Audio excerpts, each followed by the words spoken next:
औज़ु बिल्लाहि मिनश्शैतानिर्रजीम बिस्मिल्लाहिर्रहमानिर्रहीम।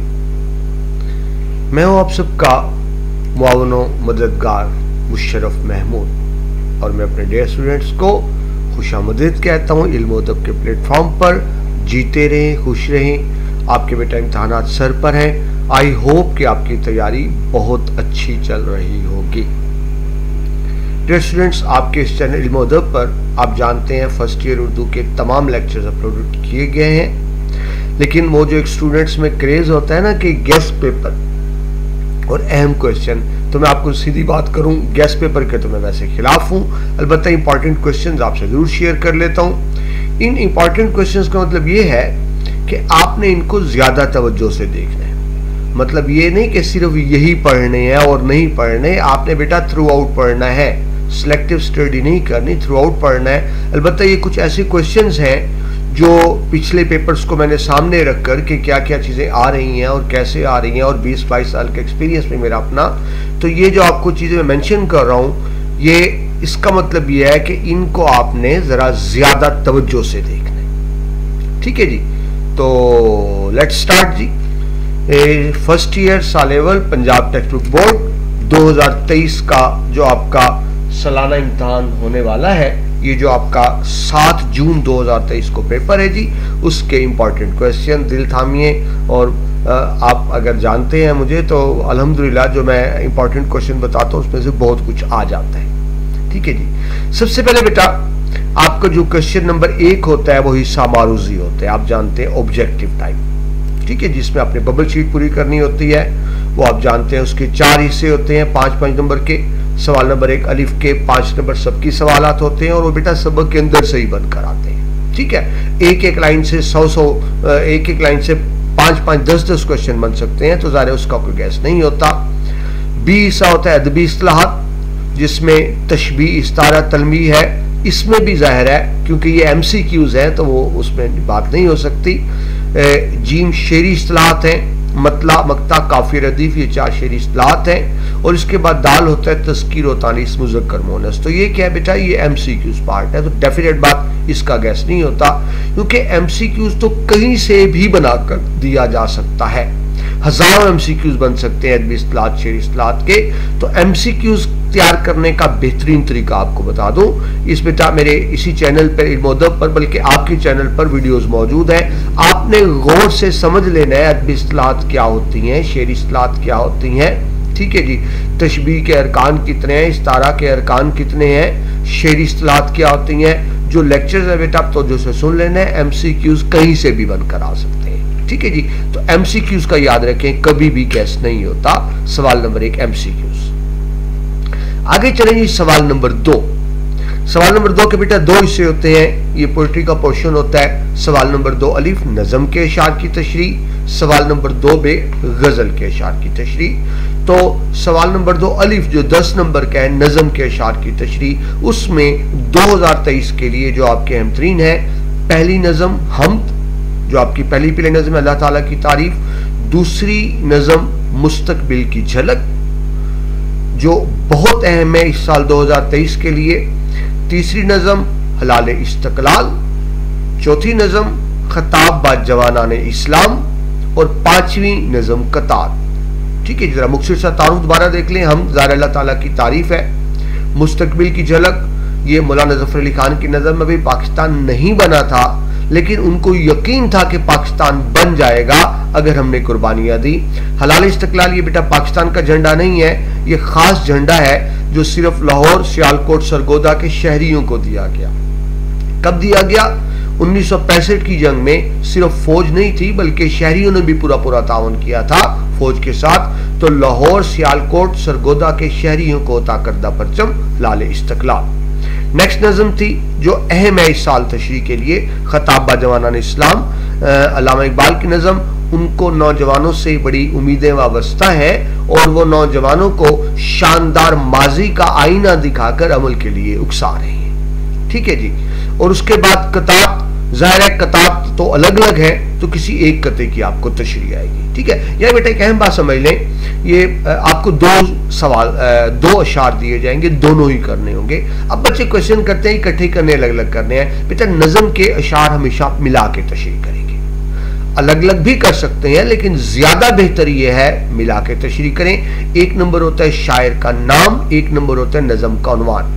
नज़म का नाम नहीं होता, नज़म का उन्वान। एक नंबर शायर का नाम, एक नंबर नज़म का उन्वान, 4-4 नंबर के 2 शेर होते हैं, तो बेहतर है मिला के करें। कितना करने हैं बेटा, क्योंकि देखिए 10 नंबर का क्वेश्चन है, 5 इसमें 2 अशार हैं, तो 4 से 5 सफ़ात पर जाना चाहिए। ठीक है, इनकी तशरीह 4 से 5 सफ़ात पर जानी चाहिए। आपने बेहतरीन नंबर लेने हैं तो तरीकाकार क्या होगा, हर सफ़े पर एक शेरी और एक नसरी वाला भी मौजूद। ठीक है जनाब, ये सवाल नंबर 2 का अलिफ हिस्सा नज़म के अशार की तशरीह। आगे बढ़िए, सवाल नंबर 2 का बे हिस्सा गजल के अशार की तशरीह। मैं बेटा आपको गैस भी दे रहा हूँ, इंपॉर्टेंट क्वेश्चन भी दे रहा हूँ और साथ साथ बेसिक गाइडेंस भी दे रहा हूँ। सवाल नंबर 2 बे गजल के अशार की तशरीह। अभी बेटा मैंने आपको क्या बताया है, नज़म के अशार की तशरीह आपने मिला के करनी होती है, 2 शेर हैं, दोनों को मिला के करनी है। गजल के आपको 3 शेर आएंगे, लेकिन ये आपने मिला के नहीं करनी। गजल के अशार की तशरीह लाजमन आपने अलग अलग करनी है। ठीक है जी, 3-3 नंबर के 3 शेर, 1 नंबर होता है शायर के नाम का। जाहिर है गजल का उन्वान नहीं होता, तो शायर के नाम का 1 नंबर अलग। 3 शेरों की तशरीह आपने अलग अलग करनी है। 1 शेर की तशरीह जाएगी 1.5 से 2 सफ़े पर। ठीक है, जो 3 है तो मिलके हुई 5-6 बन जाते हैं, यानी नज़म के 2 शेर हैं तो भी 5-6 पेज, गजल के 3 शेर हैं तो भी 5-6 पेज। फर्क ये है नज़म में आपने तशरीह मिला के करनी है, क्योंकि बेटा वो एक ही तसलसल होता है ना, नज़म में वो एक ही चीज चल रही होती है, जबकि गजल का शेर अलग होता है। गजल के हर शेर की अलग अलग तशरीह करेंगे। अहम गजलें देख लें तशरीह के लिए।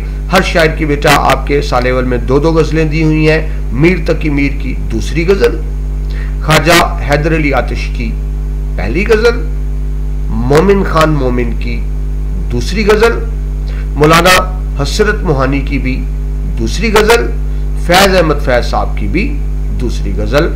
ये वो गजलियात हैं जो तशरीह के लिए बहुत अहम है। ठीक है जी, सवाल नंबर 1 मारूजी हो गया, उसका तो मैंने आपको बता दिया, कोई गैस नहीं बनता। सवाल नंबर 2 अलिफ नज़म के अशार की तशरीह, बे गजल के अशार की तशरीह, ये आपने देख लिया।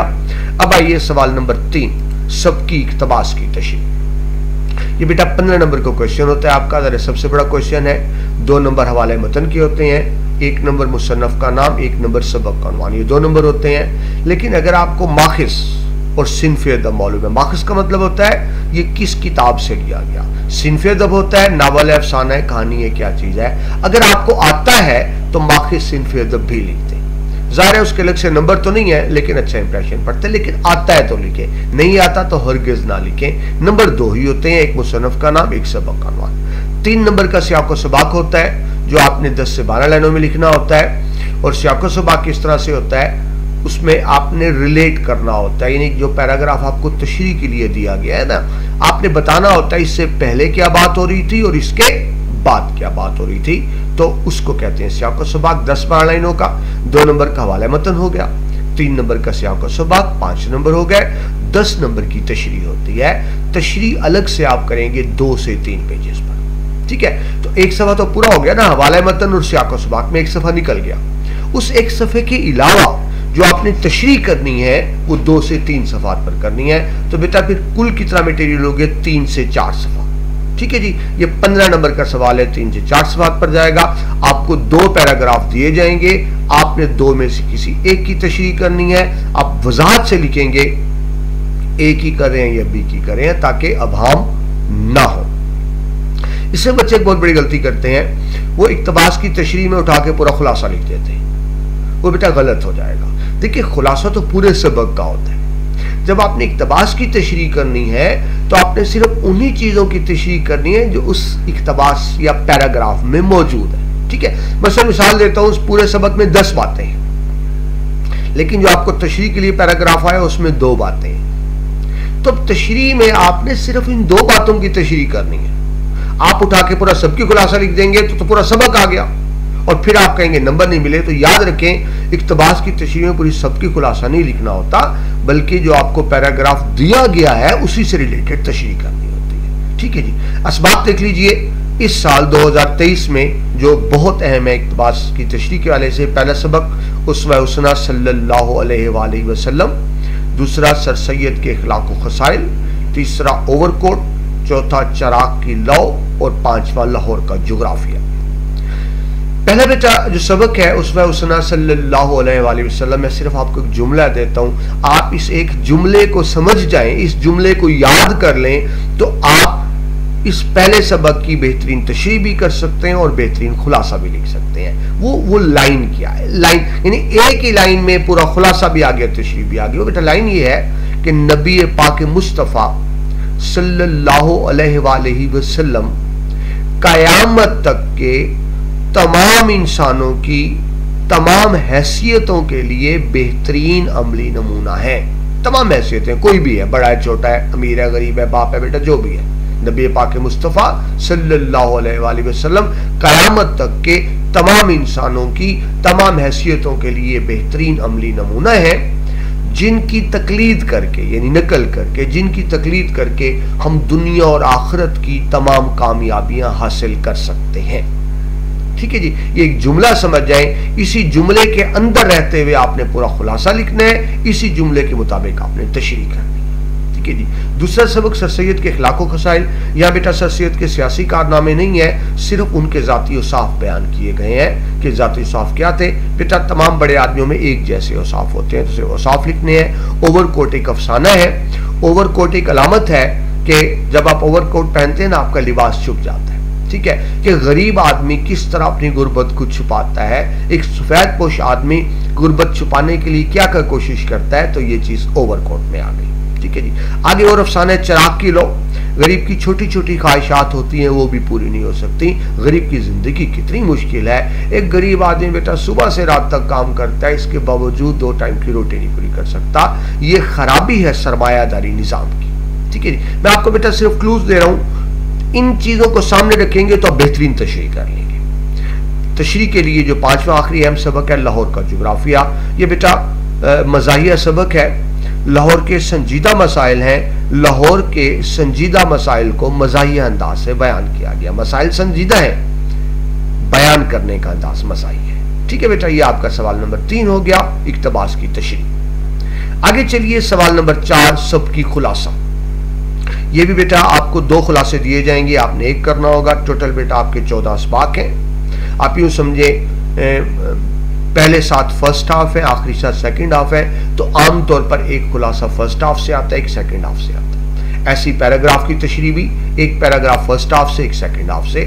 तो सबकी खुलासे के लिए जो अहम असबाक हैं, एक तो हुई पहला सबक आपका अगेन उसवा हुस्ना सल्लल्लाहु अलैहि वसल्लम, दूसरा अबुल कासिम ज़हरावी, ये साइंसदान थे जिसके जरिए आप देखेंगे कि मुसलमानों के क्या क्या कारनामे हैं। सफारिश, ये भी एक अफसाना है जिसमें बताया गया कि हमारा एक मिजाज बन गया, हम समझते हैं कि जायज़ काम भी बगैर सफारिश के नहीं होता।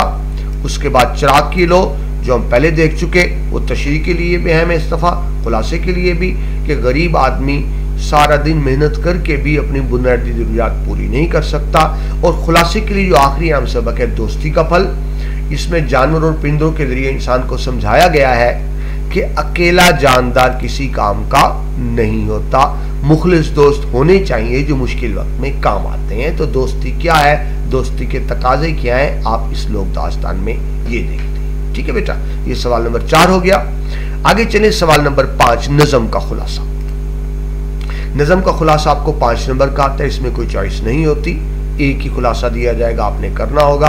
इसमें बेटा अपने शायर का नाम नहीं लिखना होता, क्योंकि शायर का नाम ऑलरेडी क्वेश्चन में मौजूद होता है। तो ये 5 नंबर का खुलासा है, शायर का नाम आपने नहीं लिखना, सिर्फ खुलासा ही लिखना है। 2023 में जो अहम क्वेश्चन है खुलासे के लिए, पहला हम, पहली नज़म अल्लाह ताला की तारीफ, उसके बाद तस्लीम व रज़ा कि हमें अल्लाह के आगे तस्लीम व रज़ा करनी चाहिए, सर झुकाना चाहिए, अल्लाह की खुशी में अपनी खुशी शामिल करनी चाहिए। तीसरी नज़म है बरसात, जो खुलासे के लिए अहम है। बारिश का मंजर 6 अशार है बेटा, 2 अशार बारिश से पहले का मंजर, 2 अशार बारिश का मंजर, आखिरी 2 अशार बारिश के बाद का मंजर, दैट्स ऑल।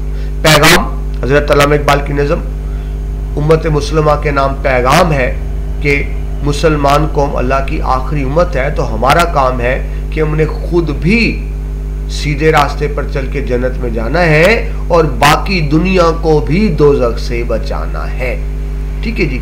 एक और मज़ाहिया सी नज़र में लोकल बस, कि लोकल बस में मुसाफिरों का हाल की तरह बुरा होता है। ये खुलासे के लिए। अच्छा, एक जनरल बात समझ लें, खुलासे में आमतौर पे वो सबक आते हैं जो आसान होते हैं। वो सबक का खुलासा हो या नज़म का खुलासा हो, जो आमतौर पे आसान होते हैं खुलासे में आते हैं, और जो मुश्किल होते हैं वो तशरीह में आते हैं, खा वो सबक की तशरीह हो या नज़म की तशरीह हो। तो मुश्किल नज़्म असबाक तशरीह के लिए, आसान नज़्म असबाक खुलासे के लिए, ये बात ज़हन में रखिएगा। आगे चलिए, सवाल नंबर 6। सवाल नंबर 6 बेटा आपका ग्रामर में आ जाता है, जिसमें 3 चीजें आपने करनी होती हैं। मुकालमा, रुदाद, रोजनामचा। मुकालमा डायलॉग, 2 अफराद में गुफ्तगू।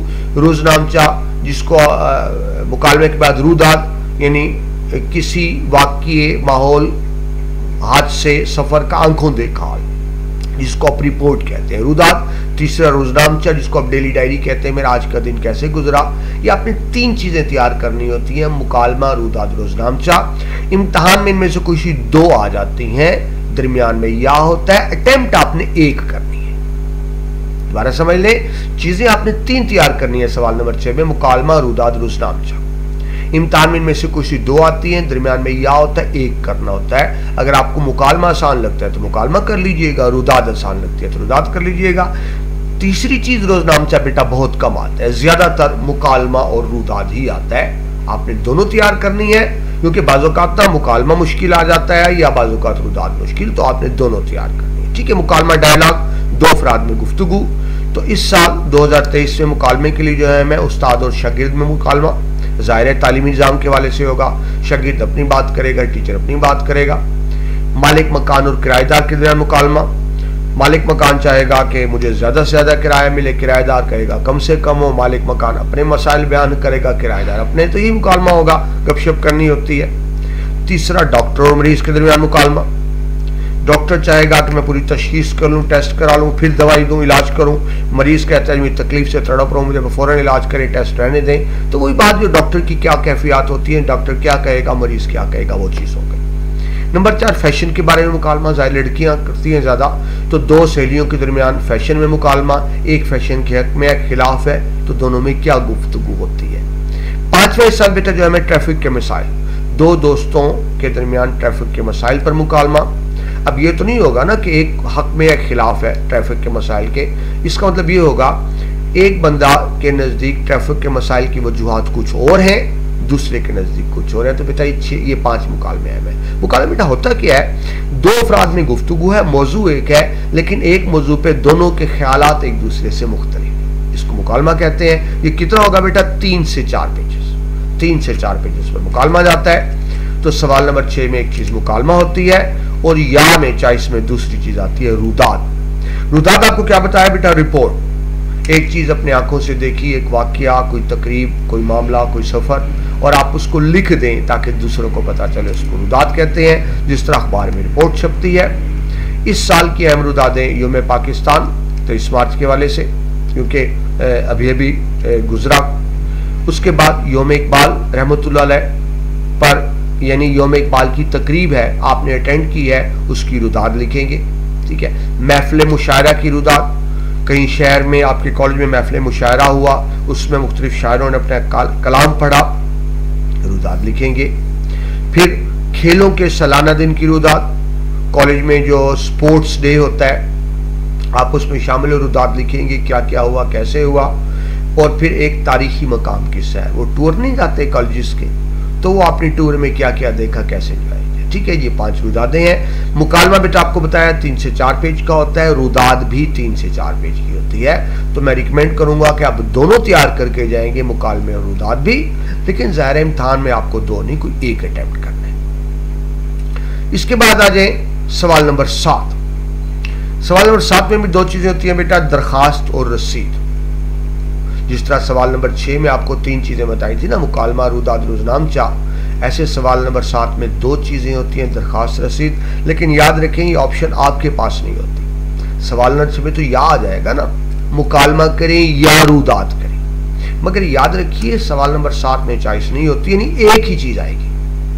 अगर दरखास्त आ गई तो आपने दरखास्त करनी है, रसीद आ गई तो आपने रसीद क्या होता है? रकम के लेन देन जो लिख लेते हैं। सो इसमें आपके पास चॉइस नहीं होती, तो आपने दोनों चीजें तैयार करके जानी है, दरखास्त भी रसीद भी। ज्यादातर वैसे दरखास्त आती है, मैं आपको बताऊं, ठीक है जी। तो इस साल 2023 के लिए कौन सी दरखास्तें हैं? मैं दरखास्त फीस माफी, स्टूडेंट है उसको वो फीस माफ कराने की दरखास्त देगा कि मेरे हालात इस तरह नहीं अदा कर सकता हूँ कि माफ कर दें। जुर्माना माफी, कोई कॉलेज रूल्स की वायलेशन की जुर्माना हो गया तो उसकी माफी की दरखास्त। नंबर 3, हसूल करैक्टर सर्टिफिकेट, जब बेटा आप स्कूल से फारिग होते हैं तो आपको स्कूल करैक्टर सर्टिफिकेट जारी करता है, जब कॉलेज से फारिग होते हैं तो कॉलेज करैक्टर सर्टिफिकेट जारी करता है। ये किस लिए होता है? पता चले आपकी क्या कारकर्दगी रही, तो जब आप बड़ी जमात में जाते हैं तो आपसे करैक्टर सर्टिफिकेट मांगते हैं। अगली 4th है जी इजरा सनद, जो बेटा मैट्रिक इंटर की सनद बोर्ड जारी करता है। सनद आमतौर पे बहुत अरसा बाद आती है, ठीक है, बहुत अरसा बाद आती है, कोई 2-3 साल बाद, लेकिन बाज़ यूनिवर्सिटीज ऐसी हैं वो सनद मांगती हैं, तो फिर आपको अर्जेंट सनद बनवानी पड़ती है, ठीक है। उसके लिए आप दरखास्त देंगे कि मुझे सनद की फौरी इजरा, यानी इजरा जारी की जाए, इशू की जाए, ज़ाहिर है उसकी फीस होती है। 5वीं आखिरी दरखास्त गुमशुदा मोटरसाइकिल की बाजियाबी। आपका मोटरसाइकिल गुम हो गया, आपने खड़ा किया, कोई ले गया, चोरी हो गया, तो आप थाने में SHO को दरखास्त दे रहे हैं। बाजियाबी होती है ढूंढना, कि मेरा मोटरसाइकिल ढूंढ के दिया जाए। इसके 2 मतलब होते हैं, एक तो ये आपका मोटरसाइकिल ढूंढ के दिया जाए, दूसरा ये मतलब ये होता है कि बाज़ों का जराइम पेशा लोग हैं, मोटरसाइकिल तो आपके नाम है ना, वो किसी वारदात में इस्तेमाल हो गया, क्योंकि आपके नाम है तो आपका इल्ज़ाम लगेगा कि आप भी उसमें इन्वॉल्व है, मोटरसाइकिल तो आपके नाम है, तो इसलिए फौरन दरखास्त देनी पड़ती है थाने में कि मुझसे गुम हो चुका, ताकि खुदा ना खास्ता किसी वारदात में इस्तेमाल हो तो आपका नाम ना आए, ठीक है जी। तो अभी आप बेटा आपको बताया सवाल नंबर 7 में 2 चीजें होती हैं, दरखास्त और रसीद। तो ये दरखास्त देख ली, दूसरी चीज रसीद है, ऑप्शन नहीं होती, आपने दोनों चीजें तैयार करके जानी होती हैं। रसीद क्या होता है बेटा? रकम के लेन देन का सबूत। एक ने पैसे दिए, एक ने लिए, तो जो पैसे वसूल करेगा वो लिख के देगा कि मैंने इतने पैसे वसूल कर लिए। रसीद में बेटा 14 निकात होते हैं, 14 पॉइंट्स होते हैं, ये 14 चीज़ें आपने पूरी करनी होती हैं। ये तफसीली लेक्चर आपके चैनल, इसी चैनल पर मौजूद है, इल्म अदब पर, ठीक है। फिलहाल क्योंकि हम सिर्फ इंपॉर्टेंट क्वेश्चंस की बात कर रहे हैं, तो पहली रसीद वसूली किराया मकान। किराएदार जब किराया देगा उसकी रसीद लेगा, मालिक मुकरी ना जाए ना कि आपने किराया नहीं दिया। दूसरा वसूली वजीफ़ा, आप स्टूडेंट हैं, आपको स्कूल से, कॉलेज से, अकेडमी से वजीफ़ा मिल रहा है, तो उसकी रसीद कि आपने वजीफ़ा वसूल कर लिया। फ़रोख्त मोटरसाइकिल की रसीद, कि अगर आप मोटरसाइकिल बेच रहे हैं और पैसे ले रहे हैं, ठीक है जी, तो आप रसीद देंगे कि आपने पैसे लेकर मोटरसाइकिल दिया है। 4th वसूली कर्ज़ हसना। कर्ज़ हसना बेटा कहते हैं यानी कर्ज जो बगैर सूद के, उस पर सूद ना हो। इस्लाम में बेटा आप जानते हैं सूद हराम है, तो वो जो कर्ज लिया जाए उसकी रसीद कि मैंने इतने पैसे कर्ज लिया, इतने अरसे में वापस करूंगा। आगे बेटा अब बकर ईद आ रही है, बड़ी ईद आ रही है, कुर्बानी की ईद आ रही है, सो मोस्ट इंपॉर्टेंट है रसीद फरोख्त बकरा की, क्योंकि बकरा पे तो कोई नंबर नहीं लिखा होता ना, उसकी रसीद होती है कि मैंने ये बकरा खरीदा है, ज़ाहिर है फिर उस पर बकरे की निशानियाँ लिखी होगी, ठीक है जनाब। ये सवाल नंबर 7 हो गया। आपने दरखास्त रसीद दोनों तैयार करने होते हैं, चॉइस आपके पास नहीं होती, पेपर सेटर के पास होती है, वो कोई एक ही चीज़ देगा जो आपने लिखनी होगी। आगे चलें जी, सवाल नंबर 8 तलखीस निगारी, ठीक है जी। ये लास्ट क्वेश्चन होता है, आपको एक पैराग्राफ दिया जाता है, आपने उसको मुख्तसिर करके दोबारा लिखना होता है। कितना मुख्तसिर करना होता है? 1/3, यानी मतलब लफ्ज गिन लेने आपने, पैराग्राफ में अगर 100 लफ्ज हैं तो उसको डिवाइडेड बाई 3 करेंगे, तो मतलब उसको दोबारा इस तरह लिखेंगे कि 100 की बजाय 33 अल्फाज रह जाए, 1/3 हो जाए, ठीक है, जिसको तलखीस कहते हैं। इसका भी यकीनन बेटा गैस नहीं होता क्योंकि अनसीन होती है। तलखीस के लिए जो आपको पैराग्राफ दिया जाएगा वो आपकी किताब में से नहीं होगा, अननोन पैराग्राफ होगा, तो बेटा अननोन तो कहीं से भी हो सकता है, ठीक है जी। वैसे आपको पता हो एक पैराग्राफ होगा, उसे मुख्तसिर करके आपने लिखना होता है, 1/3 करके 10 नंबर का क्वेश्चन होता है, 2 नंबर होते हैं, आपने उसको कोई उन्वान देना होता है, यानी पैराग्राफ को कोई नाम रखना होता है, 8 नंबर की तलखीस होती है, और होती क्या है, दिए गए अनसीन पैराग्राफ को आपने 1/3 ठीक है बेटा। ये आपके इंपॉर्टेंट क्वेश्चन हो गए, 8 क्वेश्चन होते हैं फर्स्ट ईयर के। आखिरी बेटा नसीहत भी ज़हन में रखें, there is no shortcut for the success. कामयाबी का कोई शॉर्टकट नहीं होता बेटा, कामयाबी मेहनत से मुमकिन है। जो मैंने आपको इंपॉर्टेंट क्वेश्चन बताए हैं अपने तजर्बे की रूह से बताए हैं, लेकिन इसका हरगज ये मतलब नहीं कि आपने सिर्फ ये क्वेश्चन करने हैं। इसका मतलब यह है कि इन क्वेश्चंस पर आपने ज्यादा ध्यान देना है, करनी सारी किताब है, इन पर आपने ज्यादा ध्यान देना। ठीक है बेटा, मैंने कोशिश की कि सिर्फ आपको गेस्ट पेपर ना दूं बल्कि साथ साथ बता भी दूं कि कौन सा सवाल किस तरह से करना है। बाकी बेटा आप डिटेल देखना चाहें तो आपके इसी चैनल इल्म-ओ-अदब पर जब आप जाते हैं यूट्यूब पर, वहाँ बेटा प्ले लिस्ट बनी हुई है।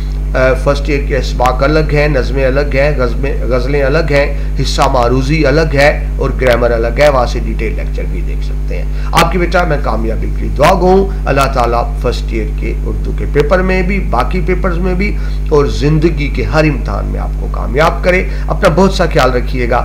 अल्लाह।